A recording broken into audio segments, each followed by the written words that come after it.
ಕಲಬುರಗಿ ಜಿಲ್ಲೆಯಲ್ಲಿ ಸಾರ್ವಜನಿಕರಿಗೆ ಸರ್ಕಾರದ ಪಂಚ ಗ್ಯಾರಂಟಿ ಯೋಜನೆಗಳ ಸೌಲಭ್ಯ ಪಡೆಯಲು ಯಾವುದೇ ಗೊಂದಲ ಇರಬಾರದು. ತಾಂತ್ರಿಕ ಸಮಸ್ಯೆಗಳಲ್ಲಿದ್ದ ಅವುಗಳನ್ನು ತಕ್ಷಣ ಪರಿಹರಿಸಬೇಕೆಂದು ಅಧಿಕಾರಿಗಳಿಗೆ ಜಿಲ್ಲಾ ಮಟ್ಟದ ಗ್ಯಾರಂಟಿ ಯೋಜನೆಗಳ ಅನುಷ್ಠಾನ ಸಮಿತಿ ಅಧ್ಯಕ್ಷೆ ಚಂದ್ರಿಕಾ ಪರಮೇಶ್ವರ್ ಸೂಚನೆ ನೀಡಿದರು. ನಗರದ ಜಿಲ್ಲಾ ಪಂಚಾಯತ್ ಹೊಸ ಸಭಾಂಗಣದಲ್ಲಿ ಜಿಲ್ಲಾ ಮಟ್ಟದ ಪಂಚ ಗ್ಯಾರಂಟಿ ಯೋಜನೆಗಳ ಪ್ರಗತಿ ಪರಿಶೀಲನಾ ಸಭೆ ಅಧ್ಯಕ್ಷತೆ ವಹಿಸಿ ಮಾತನಾಡಿದ ಅವರು, ವಿಶೇಷವಾಗಿ ಗೃಹಲಕ್ಷ್ಮಿ ಯೋಜನೆಯಡಿ ತಾಂತ್ರಿಕ ತೊಂದರೆಯಿಂದ ಮಹಿಳೆಯರಿಗೆ ಹಣ ತಲುಪುತ್ತಿದ್ದರೆ ಅಂತಹ ಫಲಾನುಭವಿಗಳು ಅಗತ್ಯ ದಾಖಲೆಗಳೊಂದಿಗೆ ತಾಲೂಕಿನ ಸಿಡಿಪಿಒ ಕಚೇರಿಯನ್ನ ಸಂಪರ್ಕಿಸಬೇಕೆಂದು ಫಲಾನುಭವಿಗಳಿಗೆ ಜಾಗೃತಿ ಮೂಡಿಸಬೇಕೆಂದು ಸಭೆಯಲ್ಲಿದ್ದ ಅಧಿಕಾರಿಗಳಿಗೆ ಅಧ್ಯಕ್ಷರು ನಿರ್ದೇಶನ ನೀಡಿದರು. ರಾಜ್ಯ ಸರ್ಕಾರದ ಅತ್ಯಂತ ಮಹತ್ವಾಕಾಂಕ್ಷೆಯ ಗೃಹಲಕ್ಷ್ಮಿ ಯೋಜನೆಯಡಿ ಕಲಬುರಗಿ ಜಿಲ್ಲೆಯಲ್ಲಿ ಒಟ್ಟು 5,97,166 ನೋಂದಾಯಿತ ಮಹಿಳಾ ಫಲಾನುಭವಿಗಳಿದ್ದು, ಒಟ್ಟಾರೆ ಯೋಜನೆಯಡಿ ಜಿಲ್ಲೆಯಲ್ಲಿ ಇಲ್ಲಿವರೆಗೆ 3,18.39 ಕೋಟಿ ರೂಪಾಯಿ ಅನುದಾನ ಫಲಾನುಭವಿಗಳ ಖಾತೆಗೆ ಯಶಸ್ವಿಯಾಗಿ ಜಮೆಯಾಗಿದೆ. ಇದರಿಂದ ಸಾಮಾನ್ಯ ಹಿಂದುಳಿದ ವರ್ಗ, ಅಲ್ಪಸಂಖ್ಯಾತ ಹಾಗೂ ಪರಿಶಿಷ್ಟ ಜಾತಿ, ಪರಿಶಿಷ್ಟ ಪಂಗಡದ ಲಕ್ಷಾಂತರ ಮಹಿಳೆಯರ ಆರ್ಥಿಕ ಸಬಲೀಕರಣಕ್ಕೆ ಹೊಸ ನಾಂದಿ ಹಾಡಲಾಗಿದೆ ಎಂದರು.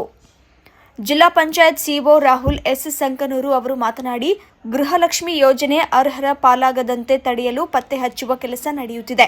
ಜಿಲ್ಲೆಯಲ್ಲಿ ಗುರುತಿಸಲಾದ 9,156 ಮೃತ ಫಲಾನುಭವಿಗಳ ಪೈಕಿ 3,820 ಖಾತೆಗಳಿಗೆ ತಪ್ಪಾಗಿ ಜಮೆಯಾಗಿದ್ದ ಹಣವನ್ನು ಲೀಡ್ ಬ್ಯಾಂಕ್ಗಳ ಸಹಯೋಗದೊಂದಿಗೆ ಈಗಾಗಲೇ 44.34 ಲಕ್ಷ ಹಣವನ್ನು ವಸೂಲಿ ಮಾಡಿ ಸರ್ಕಾರಕ್ಕೆ ಜಮೆ ಮಾಡಲಾಗಿದೆ. ಉಳಿದ ಹಣ ಮರುಪಾವತಿ ಪ್ರಕ್ರಿಯೆಯಲ್ಲಿದೆ. ಶೀಘ್ರದಲ್ಲೇ ಸಿಬ್ಬಂದಿಗಳು ಮನೆ ಮನೆಗೆ ಭೇಟಿ ನೀಡಿ ವಿಶೇಷ ಆಪ್ ಹಾಗೂ ಬಯೋಮೆಟ್ರಿಕ್ ಮೂಲಕ ಮರುಪರಿಶೀಲನೆ ನಡೆಸಬೇಕು ಎಂದು ಅಧಿಕಾರಿಗಳಿಗೆ ಹೇಳಿದರು. ಯುವ ನಿಧಿ ಯೋಜನೆಯಲ್ಲಿ ಕಲಬುರಗಿ ಜಿಲ್ಲೆ ರಾಜ್ಯದಲ್ಲೇ 2ನೇ ಸ್ಥಾನ. ಯೋಜನೆಯಡಿ ಜಿಲ್ಲೆಯ 31,807ಕ್ಕೂ ಹೆಚ್ಚು ನಿರುದ್ಯೋಗಿ ಯುವ ಜನರು ನೋಂದಣಿ ಮಾಡಿಕೊಂಡಿದ್ದು, ಕಲಬುರಗಿ ಇಡೀ ರಾಜ್ಯವನ್ನೇ 2ನೇ ಸ್ಥಾನದಲ್ಲಿದೆ.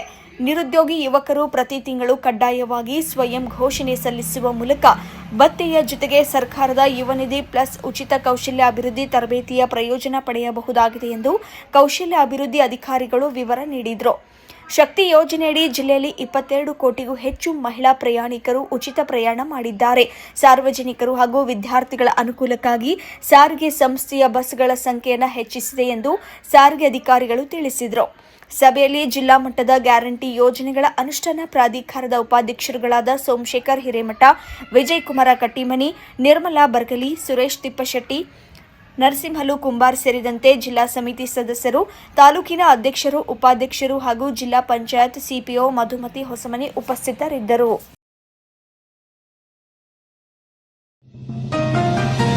ಜನಸಾಮಾನ್ಯರ ಧ್ವನಿಯಾಗಿ ದಮನಿತರ ಬಲವಾಗಿ SSW ನ್ಯೂಸ್ ಕನ್ನಡ ಚಾನೆಲ್.